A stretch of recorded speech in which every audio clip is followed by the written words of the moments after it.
I'm going to do a little bit of background because I think it's helpful to understand what happened historically as far as suffrage and voting. Colonial history, we go back to our early history, our founding fathers, the creation of this country, obviously. Colonial voting belonged to what group? Who got to vote? Landowners. Yes, only men, white men that owned property. That was it. So I tried to check on percentage. I think it was 10 or 15% of the people in our democracy were the only ones that got to vote. Now that gradually expanded, and by 1840, most white men could vote. Whether they could read or not didn't really matter, of course. It was a different time. So the women's movement for suffrage then started to evolve officially beginning in 1848 in Seneca Falls, New York.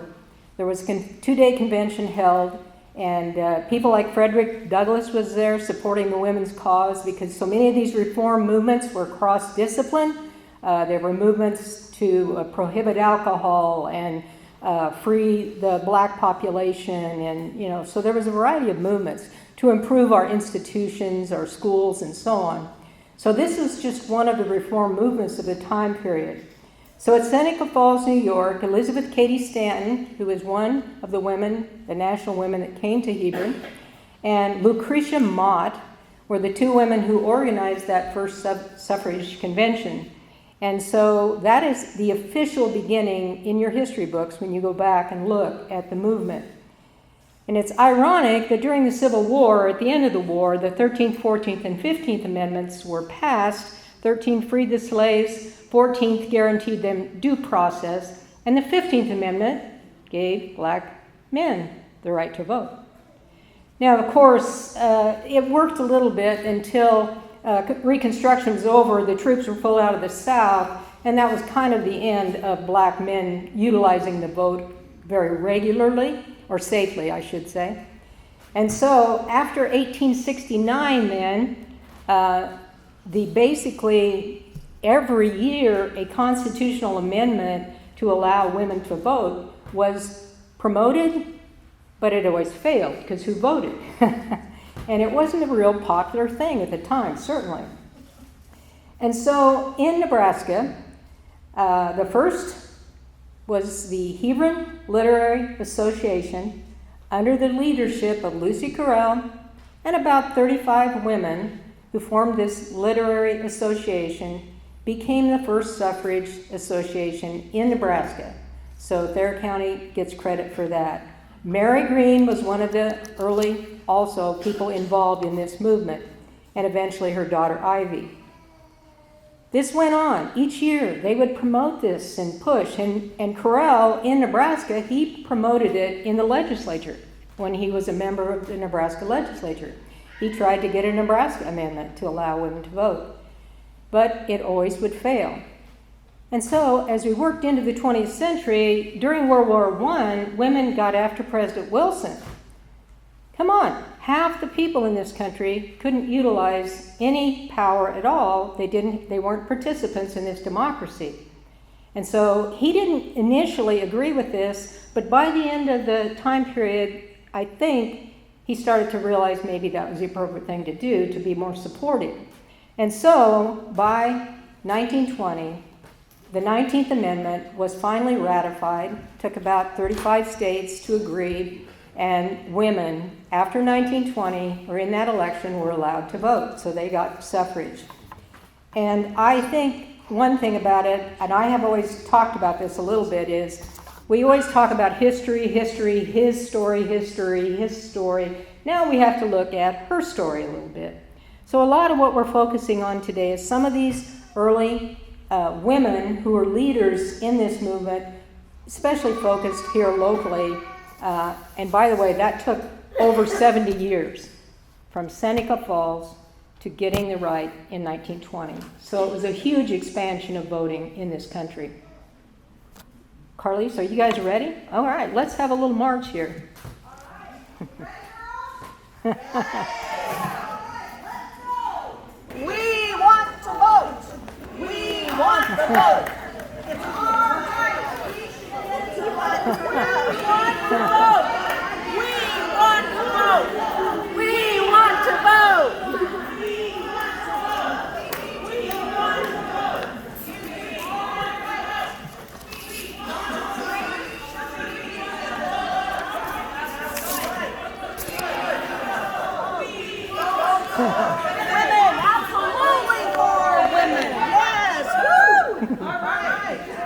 Great job, ladies. Good enthusiasm. All right, give these ladies a hand.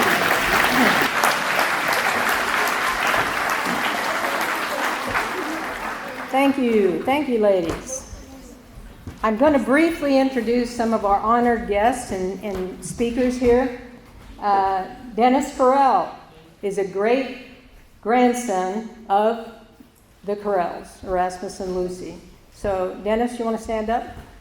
He came here from Manson, Iowa. So give him a hand. Also, I'm assuming Dan is here. No? No Dan? Okay.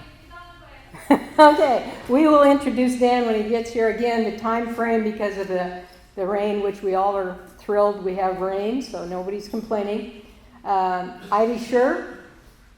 Is Ivy? Oh, here we are. Ivy, welcome.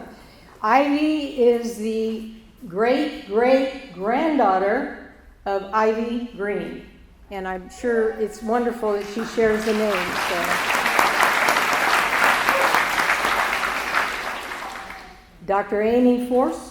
No? Yes, there. Okay, okay. Welcome. Dr. Amy Force is here representing the DAR and the Pomeroy Foundation. Which has provided one of the lovely signs in our park, our Legacy Park downtown by the library.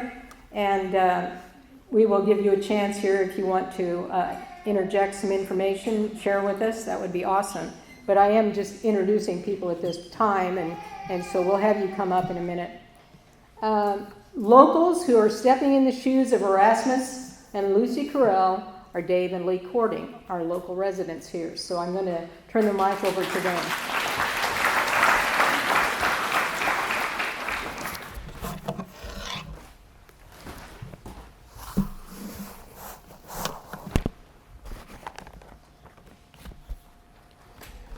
Some years ago, Jackie Williamson asked me to portray Erasmus Correll at a meeting of the Thayer County Historical Society. And so once again, I'm going to attempt to channel him, not speaking necessarily all of his words directly, but hoping that I captured his ideas. 6 years before I came here to survey and lay out what has become this beautiful city, our late president, Mr. Lincoln, spoke at a cemetery dedication at a battlefield near a small town in Pennsylvania. He described this country as a new nation, conceived in liberty and dedicated to the proposition that all men are created equal. He then described the ongoing Civil War as one testing whether that nation or any nation so conceived and so dedicated could long endure. Ladies and gentlemen, I submit to you the proposition that every time we go to the polls to cast our votes for our founders, we again test whether our nation will endure. Having lived under a regime where decisions of government could be made and carried out by the whims and fancies of one man wielding a pen, or the actions of Parliament composed of a privileged few, our founders chose to design a government in which those decisions could be made by the collective reasoning of many persons representing the people. They regarded the necessity of the decision-making by the people as so vital that they embodied that importance in the very first words of our Constitution. We, the people of the United States, in order to form a more perfect union. How then were the people to be enabled to make these decisions? Our founders were familiar with the concept of voting, but accustomed to the idea which prevailed in England, that voting was to be restricted to male landowners. Like the government of the United States, which is constantly a work in progress, voting has also been a work in progress, expanding from male landowners to male property owners in general to, quote, all persons born or naturalized in the United States and subject to the jurisdiction thereof, and describing all such persons as citizens. How it escaped the notice of the drafters of the 14th, 15th Amendment that women were persons and a constituent part of the people of this great nation can only be explained by what I think of as the aristocracy of the male sex. The 14th Amendment marks the origination in the Constitution of the word citizen to further define what constitutes the people of the United States.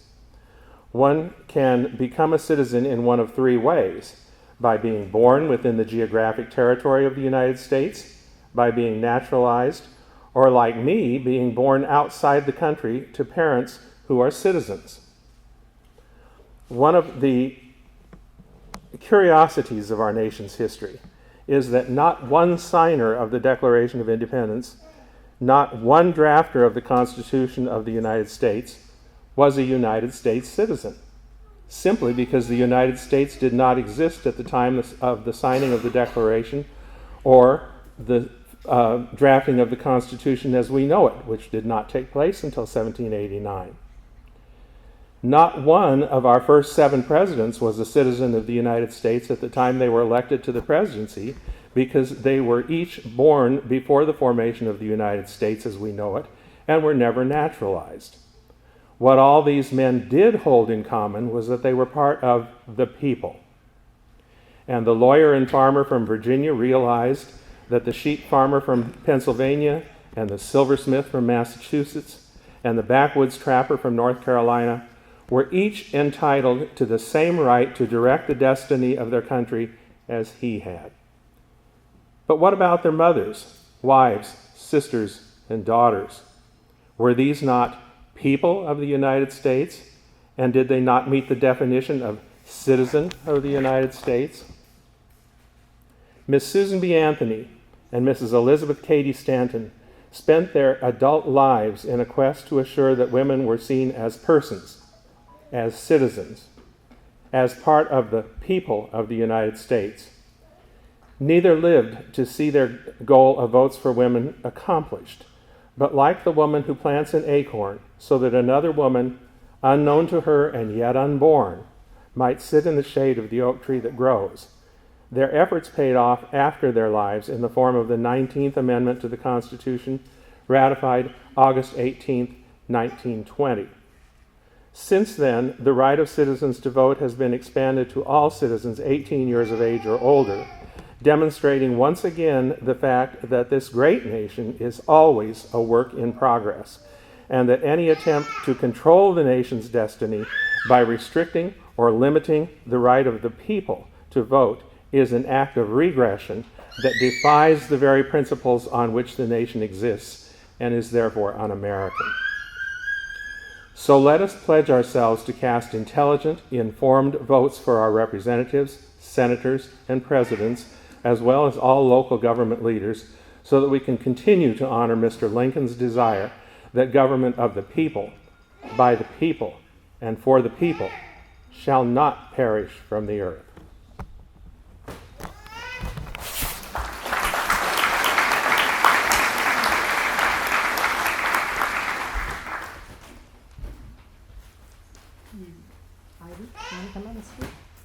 Okay, we're going to listen to some comments from Ivy, the great-great-great-granddaughter of Ivy Green, yes.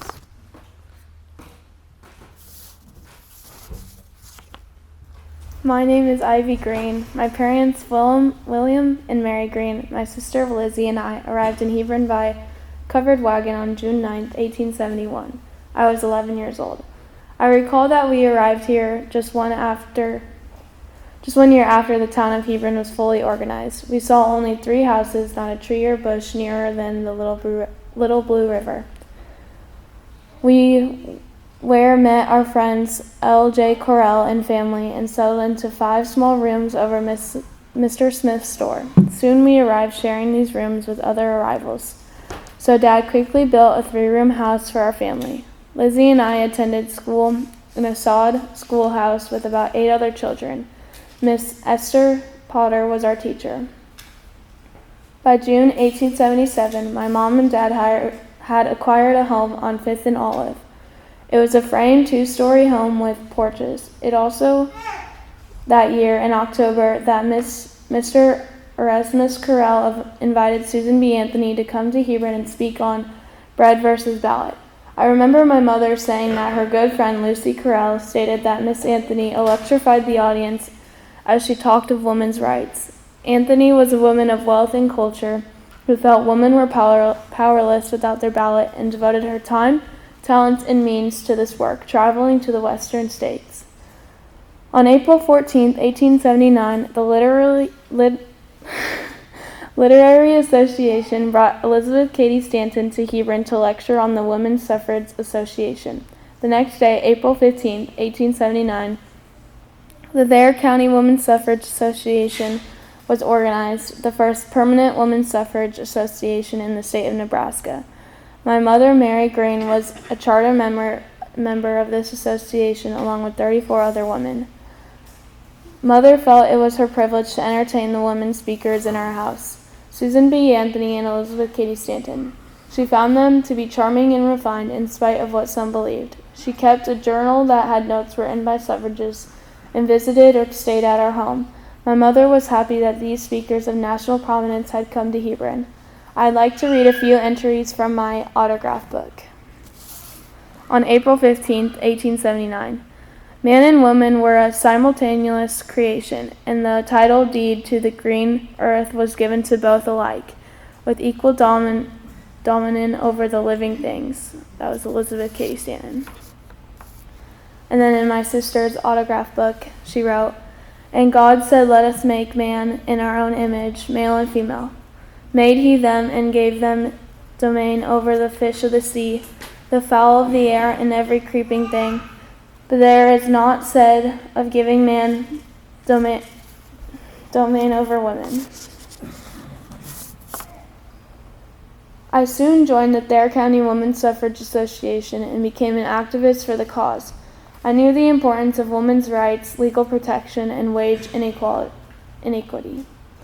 On October 3, 1880, I married Frank Weatherald, an entrepreneur who had come to Hebron in 1873 to establish a new flour mill along with the Little Brew River. I continued to work for the rights of women. I remember in September 1881 we held a basket social on the grounds of Thayer County Courthouse. Basket lunches for 2 were prepared by the suffrage members and auctioned to the highest bidder. Of course, when we shared the lunch with the highest bidder of our basket. We also sold ice cream, lemonade, and a buttonhole bouquets at the event. It was a time for all and a fundraiser for our association. After 64 years and a number of failed attempts, the 19th Amendment became law of the land on August 6, 1920. I was able to see the completion of our suffrage efforts. Thank you for coming as we celebrate the courage of these women and men from Hebron who supported the suffrage movement and worked to secure the rights of women.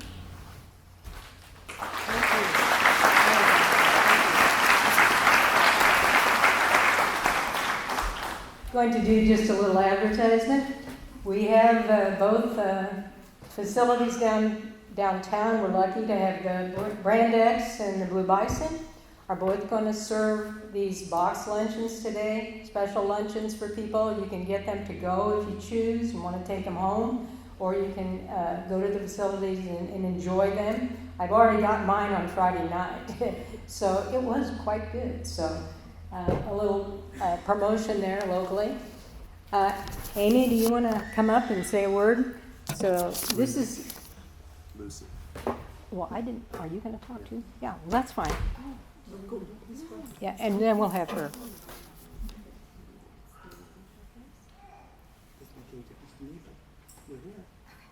Yeah. There you go. Thank you. Mm-hmm. I appreciate that. Can everybody hear me?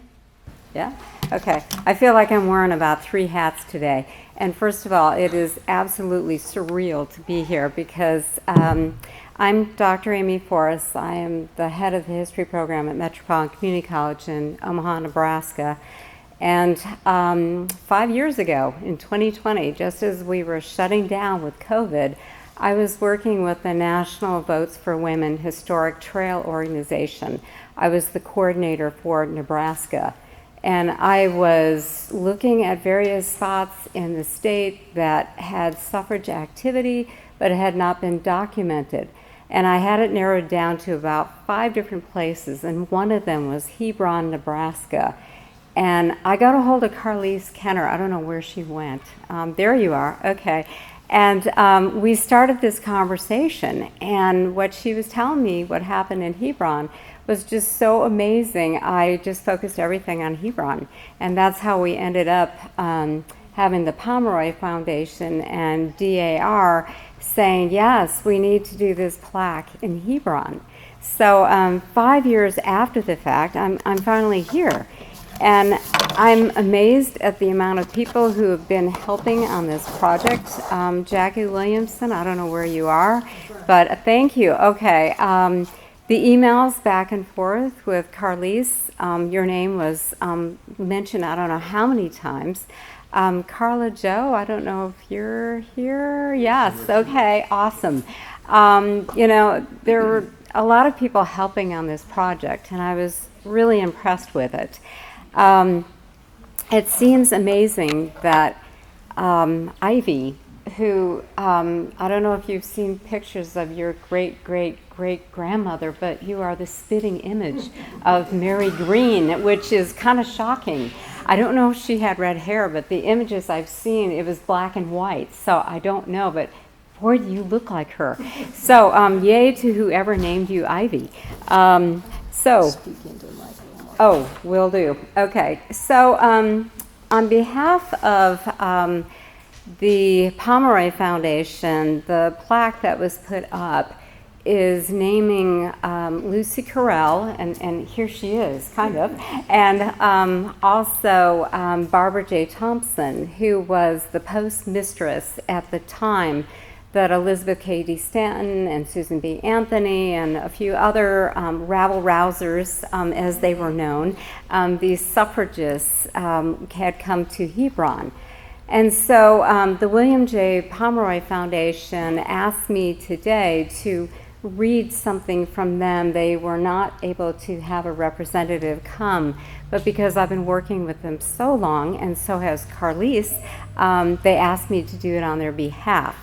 I also have something for Carlise and Jackie Williamson and also Carla Joe from DAR. It is a gorgeous button that says Votes for Women, and it is acknowledging the 2020 centennial, which again, COVID kind of put the kibosh on a few things, but hey, you know, it didn't stop us today, even with the rain. So without further ado, this is from the William G. Pomeroy Foundation. On behalf of the William G. Pomeroy Foundation, congratulations on this exciting milestone as you dedicate your National Votes for Women Trail historical marker. In honor of the centennial of the 19th Amendment, the Pomeroy Foundation proudly partnered with the National Collaborative of Women's History Sites to launch a nationwide marker grant program that commemorates the women's suffrage movement and brings greater visibility to the people and places that shape the fight for voting rights. Through this collaboration, communities across the country are helping to ensure that these powerful stories continue to inspire and educate for generations to come. At the Pomeroy Foundation, a core part of our mission is helping communities celebrate local history by providing fully funded grants for historical markers. Established in 2005 by entrepreneur and philanthropist Bill Pomeroy, the foundation is the nation's leading funder of historical markers, with over 2,700 grants awarded across 49 states and Washington, D.C. So give yourself a pat on the back for having one of them here in Hebron. Pomeroy markers educate the public, encourage pride of place, promote heritage tourism, and preserve history. What truly sets our markers apart is our unwavering commitment to historical accuracy, our gold standard. Through our work with the National Collaborative for Women's History Sites, more than 220 communities like yours have honored the women, many of whom have been historically overlooked, who led and supported the cause of suffrage in their hometowns and states. These markers now stand as permanent reminders of both local and national history. This National Votes for Women trail marker represents a meaningful part of Nebraska women's suffrage legacy. We extend heartfelt gratitude to the National Collaborative of the Women's History Sites. They actually named me Dr. Amy Forrest and Metropolitan Community College, which I do appreciate. Community members, you know who you are. You're all wearing purple shirts. And everyone who made this celebration possible. We are honored to share this moment with you, knowing the Pomeroy marker dedicated today will stand as a lasting testimony to your community's role in women's suffrage history. As you celebrate this legacy, we also encourage you to explore opportunities to commemorate other noteworthy people, places, and events in your area through our additional marker grant, such as Hometown Heritage and others designed to help you tell a fuller story of your community's past. So if anyone knows of anything else historical in Hebron or surrounding communities, please contact me. Thank you for your congratulations from all of us. Thank you and congratulations from all of us, the William G. Pomeroy Foundation. With gratitude and best wishes, Bill Brower, Executive Director, William G. Pomeroy Foundation. Thank you so much.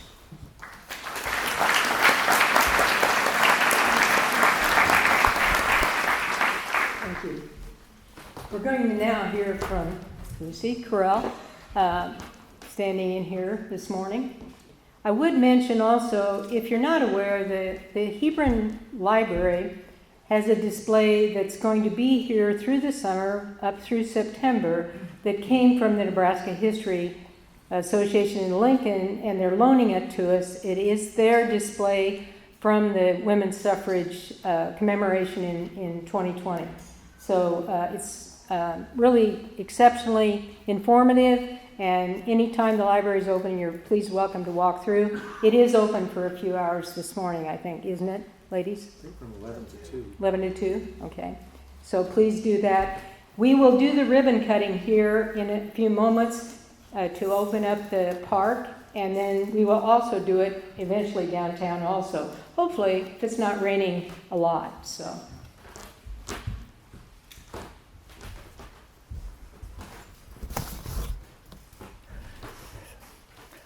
I am so honored to represent Lucy Carell up here. She was an amazing woman for her time, one of a group of extraordinary and amazing women across the state and across the country. I was born in Pennsylvania, but following the Civil War and the gold rush in California, my family moved to Rockford, Illinois. They didn't find gold there, but I did. I found Erasmus Carell. We were married, and we joined the Disciples of Christ Union Colony on a trip to Nebraska to found a settlement. We first got there was nothing. We homesteaded for a while west of town, and were subject to the same conditions in the common lot of homesteaders of the time: weather, blizzards, drought, wild animals, and prairie fires. I remember very vividly outrunning the flames to a plowed hedge and lying with my shawl over my head to survive the smoke. I did. This was also the time of the worst Indian raids in the area's history. Erasmus was elected captain of a volunteer militia organized by the governor to defend the settlers against the Indians. They thankfully didn't have any really violent battles, but they certainly patrolled and kept the peace.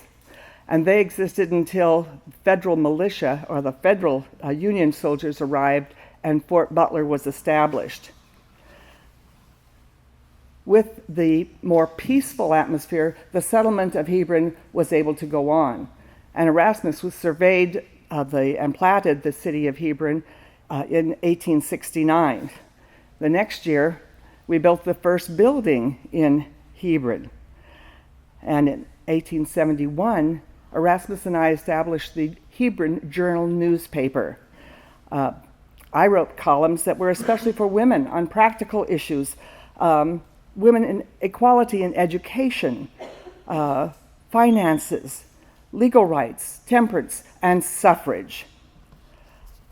Hebron was very progressive and well-informed, a group of college-educated people who banded together, and we created the Hebron Literary Association, a group of men and women.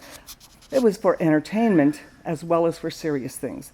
We had recitations and readings, some original, and serious and not so serious debates, from suffrage, the right for women to vote, to whether or not it was moral for Christians to dance.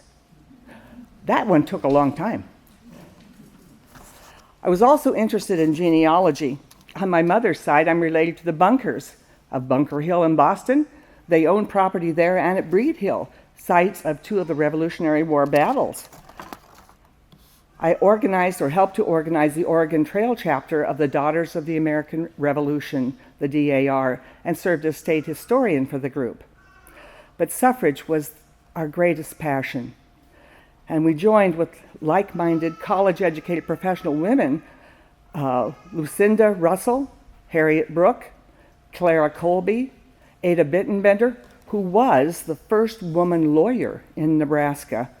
And coincidentally, all were married to progressive, politically active newspaper men. You've already been told about the organization of the Thayer County Women's Suffrage Association, the first in Nebraska, later became Nebraska State Women's Suffrage Association. Erasmus was elected to the legislature, and therein he introduced a bill to amend the Nebraska Constitution to include women in voters. I was secretary for the campaign that would pass that amendment. We were very excited. It seemed like there was a lot of support.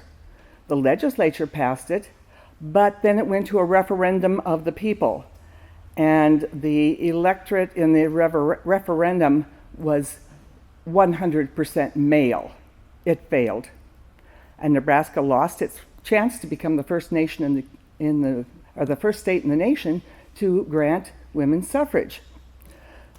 We went on. We had a lot of national attention too. In 1882, the National and American Women's Suffrage Associations held conventions in Omaha to help support the suffrage movement and the amendment to the Constitution. At that convention, Lucy Stone declared, "When our feet touched Nebraska soil, we felt as though we should take off our shoes, for the place on which we stand was holy ground, not because of her grand prairies, but because her men are so noble and progressive that they have offered their wives and mothers and sisters equal rights for themselves." Unfortunately, it wasn't all men in Nebraska. That failure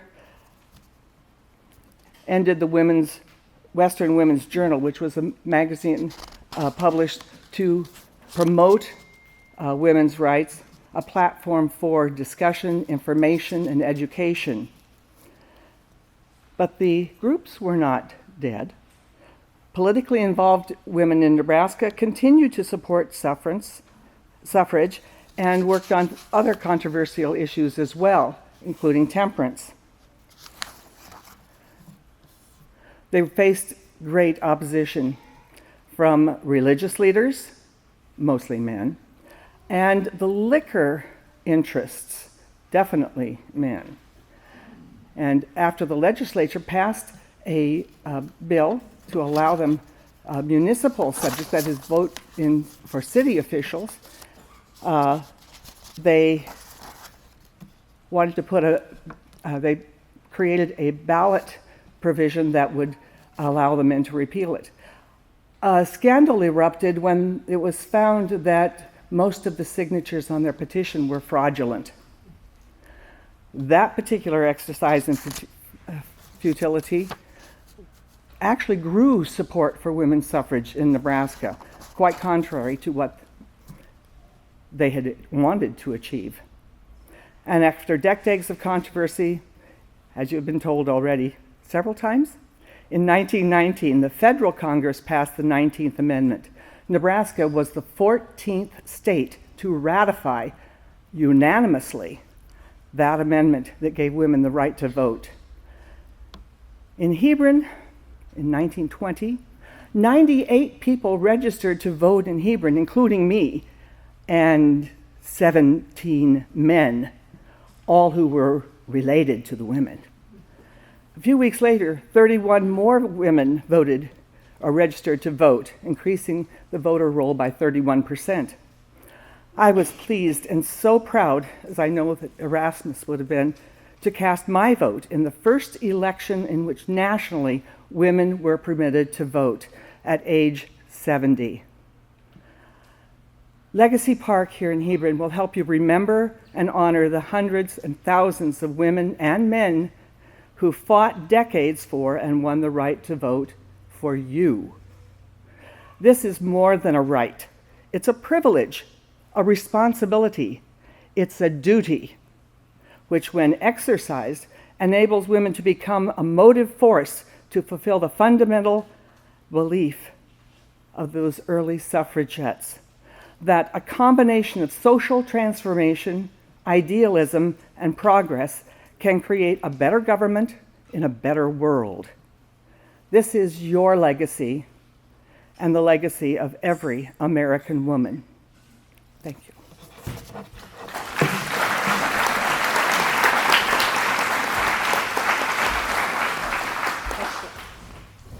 Wonderful. Thank you, Lucy. Now we're going to do the ribbon cutting. Oh, yes, I do want to introduce another guest. Dan Carell and his family from Kearney are also here to join us. Another great-grandson of the Carells. And he has his two daughters with him, so they would be the great-grandchildren. Okay, and his two daughters. Welcome from Kearney.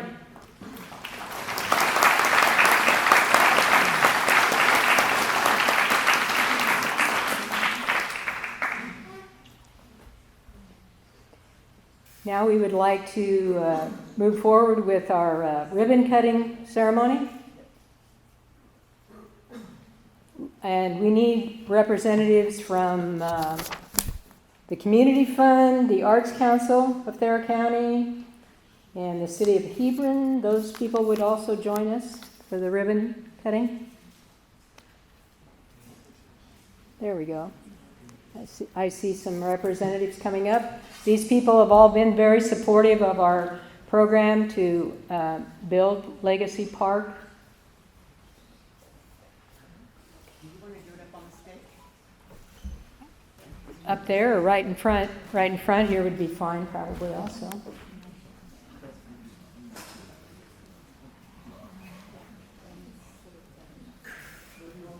We want you to be right in the middle.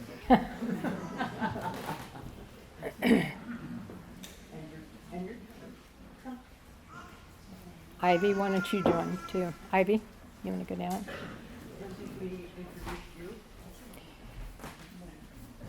Megan Megan and Caitlin. and Caitlin, welcome.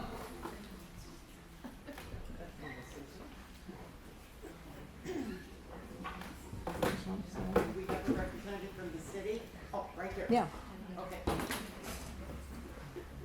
we go, guys. One of you has to do the We tested it. It works. Oh, there we go. 1, 2.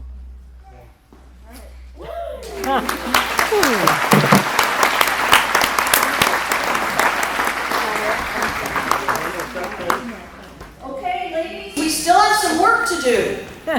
So I'm going to sing. This is actually from a women's suffrage campaign songbook. And it has the tune of Yankee Doodle. So I'm just going to sing a couple verses. And women, let's get up and let's rally.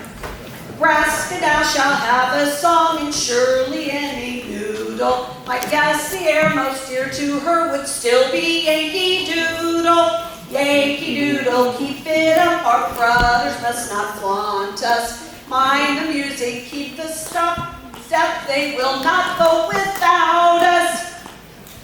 Yankee Doodle's wives and girls shall have his full protection, shall share his cares and holidays, and vote at his election. Yankee Doodle, keep it up, yeah, our brothers must not flaunt us. Mind the music, keep the step, they will not vote without us.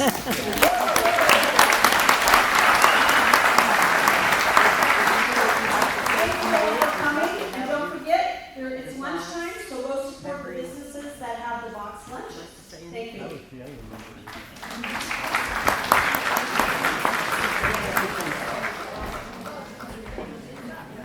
Perfect.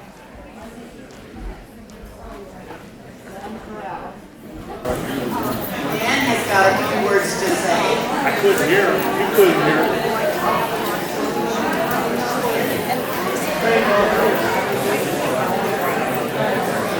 You have to be right against it.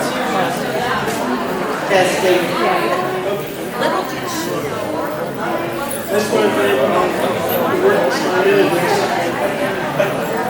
I know that my father would be so proud of this today. He was very much involved with this family history.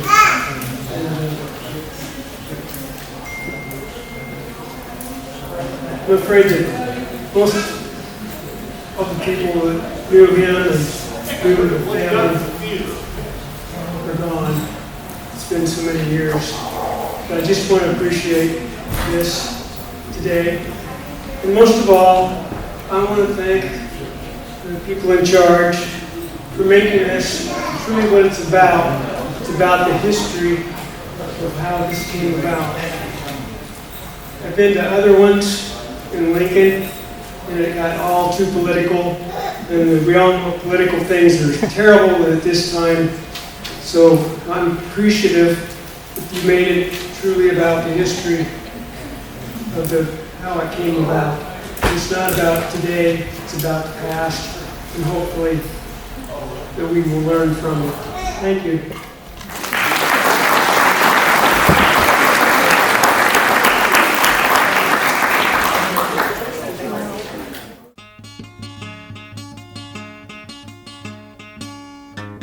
Bring the good old bugle boys, we'll sing another song. Sing it with a spirit that shall start the cause along. Sing it as we ought to sing it, cheerily and strong, giving the ballad to the mothers. Hurrah, hurrah, we bring the jubilee. Hurrah, hurrah, the homes they shall be free. So we'll sing the chorus from the mountains to the sea, giving the ballad to the mothers. Bring the dear old banner, boys, and fling it to the wind. Mother, wife, and daughter, let it shelter and defend. Equal rights our motto is, we're loyal to the end.